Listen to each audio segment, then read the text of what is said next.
బగడాముఖి అమ్మవారి వార్షిక తిరునాళ మహోత్సవాలు ప్రారంభం చేసి ఈ రోజుకి 5వ రోజు. ఇప్పుడు కూడా అమ్మవారి వార్షిక మహోత్సవాలు 5 రోజుల పాటు చాలా అద్భుతంగా జరుగుతాయి. అయితే ప్రతి సంవత్సరం కూడా మా దేవస్థానం సిబ్బంది అలాగే ఇతర దేవస్థానాల నుంచి డిప్యుటేషన్ మీద తీసుకునేటువంటి సిబ్బందితో కొద్ది మందితో మాత్రమే ఈ కార్యక్రమాన్ని నిర్వహిస్తున్నాం. మరి ఈ సంవత్సరం మా చందోల వాస్తవ్యులు అమ్మవారి భక్తుడు శ్రీ భక్తలగడ్డ ప్రసాద్ గారు సూచన చేశారు. ఏమని సూచన చేశారంటే, మరి బాపట్ల ప్రాంతంలో ఉండేటువంటి మరి హరే శ్రీనివాస లక్ష్మీ శ్రీనివాస మరి ఆ సేవా సమితి వారు శ్రీమతి పవిత్ర గారు వారి బృందంగా ఉన్నారు. మరి ఆ బృందం తరఫున చాలా మంది సేవా కార్యకర్తలు ఉన్నారు.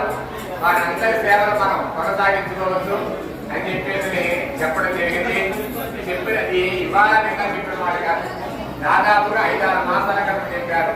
అప్పటి నుండి అమ్మవారి ఉత్సవాల్లో ముఖ్యంగా అమావాస్య హోమ కార్యక్రమాల్లో మేము వారి సేవలు సర్వీస్ తీసుకుంటున్నాం. అందులో ఈ 2-3 రోజుల కార్యక్రమాల్లో వారు చేసినటువంటి సేవ చాలా చాలా గొప్పగా ఉన్నది. ఎవరికి వాళ్ళు, ఎందుకంటే కొన్ని సందర్భాల్లో నేను వాళ్ళు కోపం చేయడం జరిగింది. ఎందుకు జరిగింది అంటే వాళ్ళ డ్రెస్సులో లేరు, ఎవరు అనుకుంటున్నాం అడ్డంగా ఉన్నారని ఈ రకంగా. కాబట్టి మీరు ముఖ్యంగా మొట్టమొదటి బ్యాడ్జీ కనపడాలి, రెండోది ఒక యూనిఫామ్గా ఒకటే యూనిఫామ్గా ఉంటే అది ఒక గుర్తింపు ఉంటుంది. ఆ ప్రకారంగా చేశారు.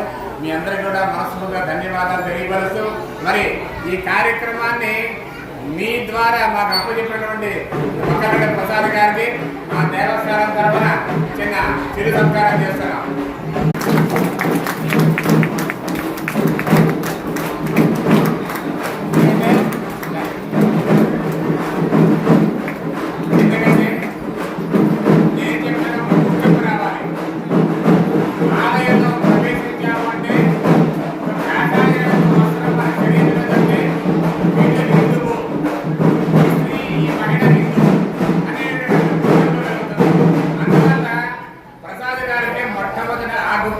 మీకు తీసుకొస్తూ మీరు కూడా ఈసారి నుంచి అవకాశం మేమే ఏర్పాటు చేస్తాం.